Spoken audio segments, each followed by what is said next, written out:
Big pass Malayalam வரலாற்றிலேயே while கார்டாக வந்து வீட்டுக்குள்ள ஒரு பெரிய தாக்கத்தை ஏற்படுத்தினவர் தான் ரியாஸ் சலீம்.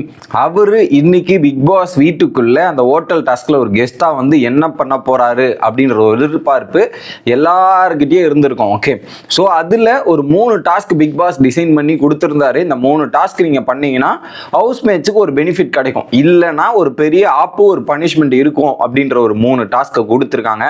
அது ரியாஸ் சலீம் வந்து கரெக்டாக கம்ப்ளீட் பண்ணி முடிச்சாரா இல்லையா அப்படின்றதும் பார்ப்போம். அதை தாண்டி ஏகப்பட்ட பிரச்சனைகள் கிரியேட் பண்ற மாதிரி பல விஷயங்கள் வீட்டுக்குள்ளேயும் பண்ணாரு. இதுல ஒரு பக்கம் ஆரியன் வெர்சஸ் ஷானவாஸுக்கிடையே நிறைய சண்டை காட்சிகள் நடக்கிறத நம்மளால பார்க்க முடிஞ்சு. ஸோ இது அனைத்து விஷயங்களையும் அழகா டீட்டெயிலாக பார்த்து முடிச்சிருவோம். வணக்கம் மக்களே, நேஷனல் உட்ஸ்ல இருந்து உங்கள் மணிவண்ணன். சேனலுக்கு புதுசா இருந்தீங்கன்னா சப்ஸ்கிரைப் பண்ணிருங்க. வீடியோவை பல பேரும் பார்க்குறீங்க, லைக் பண்ணிட்டு வீடியோ பார்த்தா எனக்கு ரொம்ப ரொம்ப யூஸ்ஃபுல்லா இருக்கும். இப்போ கண்டென்ட்டுக்குள்ள போகலாம். இன்னைக்கு எபிசோட் ஆரம்பிக்கும் போதே பார்த்தீங்கன்னா ஒரு பக்கம் சோபா வந்த கெஸ்ட் சோபா வந்து அவங்க எடுத்துகிட்டு வந்த ஒரு டைமண்ட்ல இருந்து தானே வராங்க. டைமண்ட் பிஸ்னஸ் பண்ணுற ஒரு விமன். நான் டைமண்ட் எடுத்துகிட்டு வந்திருந்தேன், என் பேக்ல இருந்து டைமண்டை காணோம், என் பேக்கும் காணாமல் போச்சு, டைமண்டை காணோம் அப்படின்ற மாதிரி சில விஷயங்களை கிரியேட் பண்ணுறாங்க. ஷோபாவே கிரியேட் பண்ணுறாங்க. ஓகே, வந்ததுக்கு ஏதாவது பண்ணோம்ல அப்படின்ற மாதிரி கிரியேட் பண்ணுறாங்க. நான் வாஷ்ரூமில் குளிக்க எடுத்துகிட்டு போனேன், அங்கே பேக்கெல்லாம் காணோம், என் மேக்கப் ஐட்டம்ஸ்லாம் என் பெட்டில் வந்துருச்சு, ஆனால் பேக்கும் காணோம் டைமண்டை காணோன்ற மாதிரி சில விஷயங்கள் சொல்கிறாங்க. ஜிசேல் அதுக்கப்புறம் பாயிண்டாக தேடி கண்டுபிடிச்சிட்டாங்க. அவங்க பெட்டு பின்னாடி அதை ஒழிச்சு வச்சுக்கிறத பார்த்து கண்டுபிடிச்சிட்டாங்க.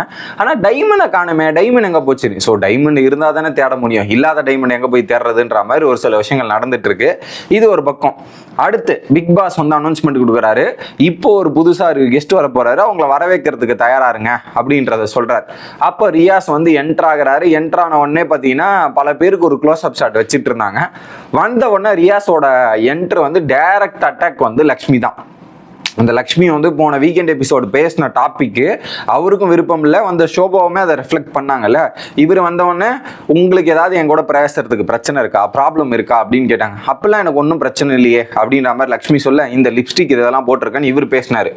அதுக்கு லக்ஷ்மி வந்து ஓகே அப்படின்றத சொல்லிட்டாங்க. என்கிட்ட நீ ரெஸ்பெக்டோட பேசு, ரெஸ்பெக்டபிளி பேசு, இந்த மாதிரிலாம் பண்ணாதன்ற மாதிரி அங்கே ரியாஸ் வந்து டேரக்டா லக்ஷ்மி அட்டாக் பண்றாங்க. லக்ஷ்மியும் என்னால் என்ன பண்ண முடியும் அதை பண்றேன்ற மாதிரி மாற்றி மாற்றி கவுண்டர் பண்ணிட்டு இருக்காங்க. ஓகே, ஒரு பாயிண்ட்ல என்ன சொல்றாங்க, சோபா இது ஒரு பக்கம் போயிட்டு இருக்கு. சோபா சொல்றாங்க, என் டைமண்டை கண்டுபிடிச்சு தரவங்களுக்கு ஒரு ரிவார்டு தரேன், ஃபர்ஸ்ட் டைமண்ட் இருந்தா தானே கண்டுபிடிக்கிறதுக்கு, அதுக்கப்புறம் தானே ரிவார்டு, இப்படி ஒரு சில விஷயங்கள்லாம் சொல்லிட்டு இருக்காங்க. ஓகே, அதுக்கப்புறம் என்ன பண்றாங்க, ஸோ அந்த 3 ரவுண்டா காயின் ஸ்டார் கொடுக்கணும்ல, அந்த ரவுண்டு ஸ்டார் கொடுக்க சொல்றாங்க. சையாஸ் கரீம் வந்து பார்த்தீங்கன்னா ஒனிலுக்கு கொடுக்குறாரு, ஜிசேலுக்கு கொடுக்குறாரு. அதுக்கப்புறம் இவங்களெல்லாம் கொடுத்துட்டு இருக்கும்போது ஆரியன் கேட்குறாரு, எங்களுக்கு ஏன் காயின்ஸ் தரல, எங்களுக்கு வந்து எங்களுக்கு கொடுக்கப்பட்ட ஒர்க்கே கிடையாது, பட் அதை மீறி நான் என்டர்டைன்மெண்ட் பண்ணி பல விஷயங்கள்லாம் பண்ணுறேன், எங்களுக்கு காயின் வர மாட்டேங்குதுன்றாரு. காயின் வரலன்னா எப்படி வர வைக்கணுன்றது ஆரியன் தான் யோசிக்கணும். ஸோ அவருக்கு கொடுக்கப்பட்ட ரோல் இது, அதுக்கு என்டர்டைன்மெண்ட் பண்ணுற ரீதியில் பண்ணி அவங்கள கவர்ந்து காயினை வாங்கணும். அதை விட்டுட்டு எனக்கு காயின் வரலன்னா எப்படி வரும் ஆரியன்? அதுக்கான இது முயற்சி பண்ணி அவங்களை இம்ப்ரெஸ் பண்ணுங்க, காயின் கிடைக்க போகுது அப்படின்ற ஒரு பாயிண்ட் தான். ஓகே, அதுக்கப்புறம் ஷாபுமானுக்கு ஒரு பாராட்டு கிடைச்சிருக்கு. இந்த கேரக்டரை போட்டுக்கிட்டு வெயிலே நின்றுக்கிட்டு அந்த காயினுக்காக அப்படியே நின்றுட்டு இருந்தாரு. எல்லாரும் அவங்கவுங்க இதுல இருந்து வந்தபோது கூட ஒரு நிமிஷம் கூட அவன் வரல, அப்படியே கன்சிஸ்டன்டா அந்த கேரக்டர்லயே இருந்தான்றதுக்காக நான் சோபா காயின் கொடுக்குறேன்னு கொடுத்துருந்தாங்க. பட் ஷாபுமான் அவருக்கு பேசாம இருக்கிறதுனா அந்த டாஸ்க் பண்றது ரொம்ப ஈஸி, ஏன்னா வீட்லயே பெருசா பேசாம தான் இருப்பாரு. இப்ப வெளியே போய் நிக்க சொல்லும் போது கரெக்டா அந்த மாஸ்கை போட்டு அப்படியே நின்னுப்போம். இது ஒரு பக்கம் ஸ்கோரிங் ரேட்டா எடுத்துக்கலான்ற மாதிரி scoring. Okay, task wise character wise இருந்தாரு அப்படின்றத அக்செப்ட் பண்ணி ஏத்துக்கலாம். பட் இன் கேம் வைஸ் ஏதாவது ஒரு பிரச்சனைகள் சண்டைகள் இதெல்லாம் வந்தா அதுக்குள்ளேயே வர மாட்டேங்கிறார், அவருடைய கருத்தும் தெரிவிக்க மாட்டார், பாயிண்ட் ஆஃப் வியூமே தெரிவிக்க மாட்டேங்கிறார் அப்படின்றது தான் ஒரு பெரிய ப்ராப்ளமா இருக்கு. ஷாபுமான் இப்படியே இருந்தார்னா எலிமினேஷன் கன்ஃபார்ம் ஆயிரும் அப்படின்றது தான் பாயிண்ட். ஓகே, ரியாஸ் வந்து ஒரு விஷயத்தை கேட்கிறாரு. அடுத்து ரியாஸ் வந்து லக்ஷ்மி கிட்ட கேட்கிறாரு, எனக்கான வேலைகள்லாம் கரெக்டாக நடக்குதா, ஹோட்டலில் போய் செக் பண்ணுங்கன்றாரு. நான் ஒரு 2 மினிட்ஸ்ல வரேன் அப்படின்னு சொல்றாங்க. என்னது 2 மினிட்ஸா, இங்கே பேசிட்டு இருக்கேன் பாட்டுன்னு நீங்க பாட்டுன்னு போயிட்டு இருக்கேன், என்னது இது அப்படின்ற மாதிரி ரியாஸ் போய் கேட்கிறாரு. எல்லாரையும் இப்படிதான் உட்காந்துக்கிட்டு ஜட்ஜ் பண்ணிட்டு இருப்பீங்களா நீங்க அப்படின்ற மாதிரி ரியாஸ் கேட்க, அதுக்கப்புறம் நீங்க ஜட்ஜ்மெண்ட் பண்ணாதீங்க இவங்க சொல்ல, ஃபர்ஸ்ட் நீங்க ரெஸ்பெக்டோட பேசுங்க, அதுக்கப்புறம் இது பண்ணலாம் அப்படின்ற மாதிரி சின்ன சின்ன வாக்குவாதங்கள்லாம் நடந்துட்டு இருக்கு. ஸோ முழுக்க முழுக்க டார்கெட் வந்து லக்ஷ்மி அடிக்கணும், வேலி பண்ணணும் அப்படின்றதுல ரொம்ப தெளிவா இருந்திருக்காரு ரியாஸ். இப்படி ஒரு பக்கம் போயிட்டு இருக்கு. அடுத்து என்ன பண்றாங்க, எல்லா மெம்பர்ஸும் காலைல மார்னிங் சாப்பாடு வந்து டைனிங் டேபிள்ல சாப்பிட்டு இருக்காங்க. அப்புறம் என்ன ஃபாத்திமா கேட்கறாங்க, ஷானவாஸ் நீ வெஷல் டீம் தானே அப்படின்னு. ஆமா நானும் வெஷல் டீம் தான், நீங்க வேலையை பார்த்தீங்களான்னும் போது நான் காலைல பார்த்துறேன், என் வேலையை எல்லாத்தையும் கழுவி வச்சுட்டு உண்டு அப்படின்ற மாதிரி ஷானவாஸ் சொல்றாரு. அப்போ வந்து ஆரியன் ஆரியன் நீ என்ன டீம் அப்படின்ற மாதிரி ஆரியன் வரும்போது 4 கிளாஸ் இதெல்லாம் நான் பண்ணி வச்சிட்டேன்ற மாதிரி ஷானவாஸ் சொல்றாரு. அங்க ஆரியனுக்கும் இவனுக்கும் மாத்தி பிரச்சனை வருது. ஏன்னா ஆரியன் போயிட்டு வெஷல் வாஷிங் டீம்ல எந்த ரோலுமே கொடுக்கல. லக்ஷ்மி சொன்னதுக்காக வெஷல் வாஷிங்ல போய் கழுவுற மாதிரி போயிருக்காரு போல. அதை முழுசா கழுவுனாரான்னு கேட்டீங்கன்னா இல்ல, 10% பொருட்கள் கூட கழுவி வைக்கல அப்படின்றது இவரோட குற்றச்சாட்டு. அனீஷ் வேற குற்றச்சாட்டு. ஸோ இந்த இடத்துல பாத்தீங்கன்னா அனீஷ் வந்து இப்ப ஆரியனை எக்ஸ்போஸ் பண்றதுல ரொம்ப தெளிவா இருக்காரு போல இருக்கு. போன வாரத்துல இருந்து நானும் பாக்குறேன் ஆரியனோட மேட்டர் ஏதாவது வந்தா இது பாத்திரங்கள் வருது இல்ல, இதெல்லாம் பண்றது இல்லைன்றதை கம்ப்ளீட்டா எக்ஸ்போஸ் பண்ணணும்ன்றதுல ரொம்ப தெளிவா இருக்காரு. ஸோ எக்ஸ்போஸும் ஆகிறார் அப்படின்றது தான் பாயிண்ட் ஆரியனு. இந்த இடத்துல வந்து ஆரியன் கொடுக்கப்பட்ட வேலையை தாண்டி ஒரு வேலையை பார்த்துருக்காரு. அதுவும் லக்ஷ்மி சொன்னதுக்காக தான் பார்த்துருந்தார். இதுல பேசிக்கலி என்னன்னா ஷானவாஸுக்கு கொடுக்கப்பட்ட வேலை என்ன இது ரூம் அட்டண்டன்ஸு, அதுக்கப்புறம் பார்த்தீங்கன்னா இன்னொரு என்ன வேலை செய்கிறாங்களோ அது சொல்றதெல்லாம் செய்யணும் அப்படின்றதா. ரூம் சர்வீஸும் பாத்ரூம் கிளீனிங் இது 2 தான் வருது. அதில் விஷல்ல வரல. ஓகே, அதை மீறி அவங்க பண்ணுறாங்க. பட் வெஷல் வந்து ஒரு டீம், வார டியூட்டியில் இருக்கிற டீம். ஸோ ஆக்சுவலாக இதில் ஒரு பெரிய பிரச்சனை என்னன்னா டாஸ்கையும் இந்த வார டியூட்டியும் போட்டு கன்ஃபியூஸ் பண்ணுறது தான் பெரிய பிரச்சனைக்கான ப்ராப்ளமே. இந்த டாஸ்க் ஆரம்பிச்சதுக்கு அப்புறமும் அதில் கிச்சன் டீம் தான் அந்த வெஷலையுமே டேக் கேர் பண்ணிக்கணும். அது எல்லாத்தையும் பார்த்துக்கணும். அவங்க கொடுக்க வேட்டியில் அப்படி பார்த்துக்கணும். இல்லை வார டியூட்டி தான் கண்டினியூ பண்ணணும்னா அப்போ டாஸ்கையும் ஒழுங்காக பண்ண முடியாது, இந்த ஆக்டிவிட்டியும் ஒழுங்காக பண்ண முடியாது. ஸோ ரெண்டுமே போட்டு குழப்பத்தில் உண்டாக்கிட்டு ஏகப்பட்ட பிரச்சனைகள் வரும். இப்போ அந்த பிரச்சனைகள் வரதுக்கான காரணமே இதெல்லாம் தான். அதை அழகாக ஸ்பிளிட் அப் பண்ணி எல்லாரும் டிஸ்கஸ் பண்ணி முதல்ல இந்த ஒரு முடிவு எடுத்துருந்தா இந்த பிரச்சனைகள் இந்த விஷயங்கள்லாம் வராது அப்படின்றது தான். அதுக்கப்புறம் ஒரு பாயிண்ட்ல சொல்லிட்டாரு ஷானவாஸ், அந்த கேரக்டர் விட்டே வெளியே வந்துட்டேன். நீ யாரா டே, நீ அவுட் சைடர் தான்டா, நாங்கள் ஹோட்டல் மெம்பர்ஸ்டா, யுவர் அவுட் சைடரா, நீ எப்படா பேசலாம், உனக்குலாம் ரைட்ஸ் கிடையாதா, இதெல்லாம் கிடையாதான்ற மாதிரி மாற்றி வாக்குவாதம் நடக்குது. ஆனா ஹோட்டல்ல ஆரியனுக்கு கொடுக்கப்பட்ட கேரக்டர் அவுட் சைடர், அதனால ஹோட்டல்ல வரக்கூடாதுன்னா ஹோட்டல்ல இதெல்லாம் பண்ணக்கூடாதுன்னு என்ன நியாயம் தெரியல. அந்த கேரக்டர் மாதிரி டிசைன் பண்ணியிருக்காங்க, அதுக்கு அவர் பிளே பண்றாருன்றது தான் பாயிண்ட். ஓகே, அடுத்து அந்த ஸ்டார் கொடுக்குறாங்க. ரியாஸ் வச்சு டிஸ்கஸ் பண்ணி ஸ்டார் கொடுக்குறாங்க. லக்ஷ்மி வந்து பின்னிக்கு ஒரு ஸ்டாரும் ஷானவாஸுக்கு 2 ஸ்டார். ஆனால் ஷானவாஸ் கேரக்டர் விட்டு வெளியே வந்துட்டார். ஒரு பாயிண்ட்ல 2 ஸ்டார் கொடுத்துருந்தாங்க.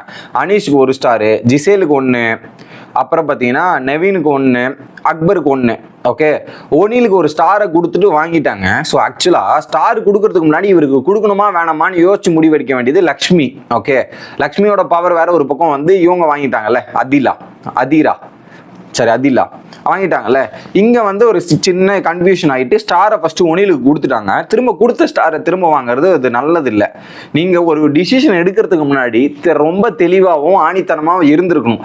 அதை விட்டுட்டு நீங்க ஒரு டிசிஷன் கொடுத்துட்டு அது தப்பாயிடுச்சுன்னு மாத்துனீங்கன்னா அப்போ உங்களுக்கே ஒரு கிளாரிட்டி இல்லை, கன்ஃபியூஷன் இல்லை அப்படின்றது உங்க மேல வந்துடும். ஓகே, அந்த இடத்துல அதை பண்ணியிருக்க வேண்டாம். அது பண்ணது லக்ஷ்மியோட மிகப்பெரிய பிளெண்டர் மிஸ்டேக்கா கருதப்படும். ஓகே, இது ஒரு பக்கம் நடக்குது. அடுத்து அனுமோலுக்கு 1 ஸ்டார் கொடுத்தவொடனே ஜிசேல் ஆரியெல்லாம் பொங்கி அல்றாங்க. ரீனா ஃபாத்திமா முதற்கொண்டு அனுமோல் ஒரு வேலையும் செய்யல, அவளுக்கு ஏன் ஸ்டார் கொடுக்குற, ஸ்டார் கொடுத்தா நாங்க வேலை பார்க்க மாட்டோம், இதெல்லாம் பண்ண மாட்டோன்ற மாதிரி இங்க ஒரு பக்கம் சம்பவம் நடக்குது. அதை மீறி அனுமோலுக்கு ஸ்டாரை கொடுக்குறாங்க, வாங்கிட்டு போறாங்க. அதுல லட்சுமி சொல்றாங்க, அனுமோல் என்ன வேலை பார்த்தாங்கன்னு எனக்கு தெரியும், உங்களுக்கு தெரியலனா பரவாயில்ல, நான் கொடுக்குறேன்ற மாதிரி சொல்லி கொடுத்துட்டாச்சு. அடுத்து அபிலாஷ் 1 ஸ்டாரை கொடுக்க போறாங்க.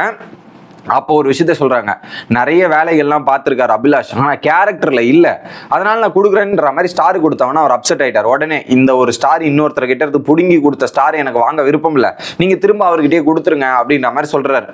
இல்லை முடியாது, நீங்க தான் வச்சுக்கணுன்றாங்க. ஆனா எனக்கு ஒரு வருத்தமா இருக்கு, நான் கேரக்டர்லயே நல்லா பண்ண எனக்கு 1 ஸ்டாரு, கேரக்டர் விட்டு வெளியே வந்த ஷானவாஸுக்கு 2 ஸ்டாரா, என்னது மேடம் இது அப்படின்ற ஒரு கேள்வியில ஒரு பக்கம் கேட்டுட்டு இருக்காரு. ஓகே, அதுங்காட்டி பிக் பாஸ் டாஸ்க் முடிஞ்சிருச்சு, யார்கிட்ட எத்தனை ஸ்டார் இருக்கு சொல்லுங்கன்னும் போது ஷானவாஸ் கிட்ட 4 ஸ்டார் இருக்கு, அவர் தான் லீடிங் பண்ணிருக்கார். இது ஒரு பக்கம். ஓகே, தனியா ஒரு பக்கம் ரியாஸை கூப்பிட்டு கன்வர்ஷன் ரூம்ல ஒரு 3 சீக்ரெட் டாஸ்க் கொடுக்குறாரு. ஓகே, ஆரியன் ஜிசேல் வந்து ஸ்டோர் ரூம் கேமரால வந்து 3 பேரும் ஒன்னா நின்று சில விஷயங்கள் பண்ணோன்றாரு. 1. 2வது I love my dear friend Shanavas கிட்ட சொல்லணும் அனீஷ், அதை வந்து சொல்ல வைக்கணும். 3வது வந்து என்னன்னா ஒரு பாட்டு, காணாந்தும்பி பாட்டு, அந்த பாட்டு வந்து ஒட்டுமொத்தமாக ஒரு 5 பேரை சேர்ந்து அந்த பாட்டு பாட வைக்கணும். இது 3 டாஸ்க்கு. இந்த 3 டாஸ்க்கை நீங்கள் பண்ணீங்கன்னா ஒரு மிகப்பெரிய பெனிஃபிட் வந்து ஹவுஸ்மேட்ஸ்க்கு இருக்கும். பண்ணலன்னா அதுக்கான கான்சிக்வன்ஸும் ஹவுஸ்மேட்ஸ் பேஸ் பண்ணணும், அதை நீங்கள் பண்ணியே ஆகணுன்ற மாதிரி ஒரு டைம் லைனை கொடுத்துட்டார் பிக் பாஸ். ஓகே, அப்புறம் பார்த்தீங்கன்னா இந்த டைம் லைன் கொடுத்து முடிச்சதுக்கப்புறம் ஓனிலும் ஜஸ்டினும் வந்து கிச்சனோட பிரச்சனைகளை வந்து ரிசைன் பண்ணுறேன் அப்படின்றதுக்காக ரிசைன் பண்ணுறாங்க. ஆரியன் வந்து சொல்றாரு, நாங்கள் ஜிசேல்லாம் ஃப்ரீயாக இருக்கோம், நாங்கள் போய் வேலை பார்த்துக்கணும். எப்போ பார்த்தாலும் அவர் தனியாக வேலை பார்க்க மாட்டார். ஜிசேல் வரியா நம்ம போய் வேலை பார்ப்போம் அப்படின்ற மாதிரி ஜோடியாக தான் போவார், தனியாலாம் போக மாட்டார். அவர் ஜோடியாக பண்ணலான்னும் போது இருங்க டாஸ்க் இப்படி கொடுத்துருக்காங்க, அதில் ரிசைன் பண்ண முடியுமா பண்ண முடியாதான்றது பிக் பாஸ் கிட்ட கேட்டால் தெரியும்ன்ற மாதிரி டிஸ்கஷன் போயிட்டு இருக்கு. ஓகே, அடுத்து ஸோ ரியாஸ் சலீம் வந்து அவருடைய டாஸ்க்கை எக்ஸிக்யூட் பண்ண ஆரம்பிச்சிட்டார். சீக்ரெட் டாஸ்க்கை என்ன பண்ணுறாரு, அனீஷை வச்சு அனீஷோட கேர்ள் ஃப்ரெண்டாக பின்னி, இன்னொரு பக்கம் அனீஷை பிடிச்ச ஒரு பொண்ணா வந்து ரீனா, இதற்கு நடுவில் ஒரு ஃப்ரெண்டாக வந்து ஷானவாஸ். அப்போ அந்த ஃப்ரெண்டு டைலாக்கை கன்வே பண்ண வைக்கலாம்ல. நல்லா ஸ்கிட்டு போயிட்டு இருக்கும்போது ஒரு பாயிண்ட்ல Riyaz Saleem, I love you my friend சொல்லு, I love you my friend சொல்லுங்க அனீஷா, இது எல்லா மக்களும் வெயிட் பண்ணிருக்காங்க, நீங்கள் ரெண்டு பேரும் ஒன்று சேரணும், இந்த மாதிரி பேசணுன்றதுக்காக மக்கள் காத்துட்டு இருக்காங்க, சொல்லுன்ற மாதிரி பல வாட்டி சொல்லி கொடுத்து ஒரு பாயிண்ட்ல அனீஷை சொல்ல வச்சு அந்த டாஸ்கை சக்சஸ்மே பண்ணிட்டாரு. ஓகே, அடுத்து ரியாஸ் என்ன பண்றாரு, ஒரு பிளான் பண்றாரு. என்னன்னா அதில்லா மற்றும் ஆரியன் கிட்ட போய் உப்பு போடுங்க ஏதாவது டிஸ்கஷன் பண்ணோன்னே ஒரு பக்கம் ஒனில் போய் குக் பண்ணிருக்காரு. குக்கிங் பண்ணதில் உப்பு போட்டோன்னே காண்டாயிட்டார் ஒனில். ஏன்னா அவர் உட்காந்து சமைச்சிட்டு இருக்காருல்ல, அது காண்டாயிட்டு பாதிலேயே வாக் ஆஃப் பண்ணிட்டு என்னாலாம் குக் பண்ண முடியாது, இவங்க இஷ்டத்துக்கு இவங்க பிளான் பண்ணி இதெல்லாம் பண்ணுவாங்க, நான் என்ன பண்ணலாம் முடியாது, நான் கம்முன்னு போறேன்ற மாதிரி கிளம்புறேன்ற மாதிரி ஒனில் கிளம்பிட்டாரு.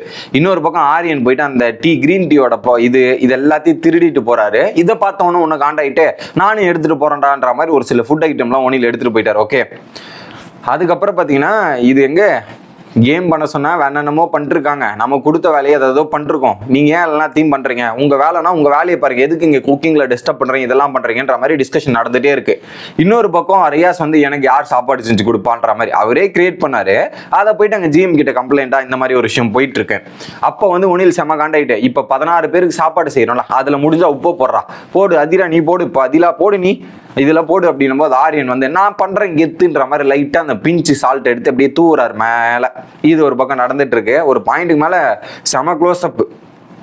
ஓகே, இவங்க ரெண்டு பேருக்கும் யாருக்கு ஒனிலுக்கும் ஆரியனுக்கும் செம க்ளோஸ்அப்ல பயங்கரமான வார்த்தைகள் பேசுறாரு. முடிஞ்சா பேன்றா, முடிஞ்சா நீ பண்றா, எனக்கு நீ யாரா நீ அப்படின்ற மாதிரி பயங்கரமா சண்டை போகுது. அடுத்து என்ன பண்றாங்க, ஜிசேல் வந்து கிச்சன் டீம்ல இருக்கவங்க எல்லாம் கிச்சன்ல இவ்வளவு பொருட்கள் பார்க்க மாட்டீங்களா, அதெல்லாம் எடுத்துட்டு இருக்காங்க, யோசிக்க மாட்டீங்களா ஜிசேல் சொல்லும்போது, இதை முதல்ல ஆரம்பிச்சு வச்சதே ஆரியன் தான், அப்ப நீ எங்க போன ஜிசேல்ன்ற ஒரு கேள்வி கேட்டாங்க. ஜிசேலை பொறுத்தவரையும் ஆரியன் எதுவும் பண்ணா கேட்க மாட்டாங்க, மத்தவங்க ஏதாவது பண்ணா கேட்பாங்க கிச்சன் டீம்ல. ஏன்னா ஆரியன் வந்து நம்மளுடைய ஃப்ரெண்டு, அவனுக்கு எல்லா உரிமையும் நாங்க கொடுப்போம், தட்டியும் கேட்க மாட்டோம், மத்தவங்க பண்ணா நாங்க தட்டி கேட்போன்ற மாதிரி ஜிசேலோட மோடு. ஸோ இது ஏன் கேட்குறீங்க, இல்லை நான் கெஸ்ட்டை பார்த்துக்கிற வேலை தான், அதை மட்டும் தான் நான் பார்க்க வந்தேன், அப்புறம் எதுக்கு இந்த டைலாக் வரணும், கெஸ்ட்டை பார்த்துக்கிற வேலைனா கெஸ்ட் பார்க்குற வேலையை மட்டும் தான் ஜிசேல் பார்த்துருக்கணும், இங்கேயே அந்த கேள்விகள் எல்லாம் கேட்கணும் அப்படின்றது இருந்துச்சு. ஓகே, இதெல்லாம் நடந்து முடிஞ்சோம்னா நைட் ஆகுது. நைட் ஆகும்போது ரியாஸ் சலீம் அடுத்த டாஸ்க் எப்படியாவது எக்ஸிக்யூட் பண்ணமேன்றதுக்காக ஒரு ட்ராமா கிரியேட் பண்ணணுன்றதுக்காக ஜிசேல் கிட்ட சொல்லி இங்கே மாதிரி மயக்கம் போட்ட மாதிரி பத்துக்கோ, நான் வந்து ஆரியனையும் அனுமொழியும் கூப்பிடுறேன் அப்படின்றது. ஏன்னா அவங்க 3 பேரும் கூப்பிட்டா தானே அந்த ஸ்டோர் ரூம் கேமரா முன்னாடி போஸ்ட் கொடுக்க முடியும். கூப்பிட்டு வச்சு அவங்களும் வந்து பண்ணுறாங்க. ஒரு பாயிண்ட்ல ஜிசேலோட ஆக்டிங் கொஞ்சம் சரியில்லை, கொஞ்சம் சீரியஸாக மயக்கம் போட்டு வந்துட்டு கொஞ்சம் சிரிச்சுக்கிட்டே பண்ணாங்களா, கொஞ்சம் மாட்டிக்கினாங்க.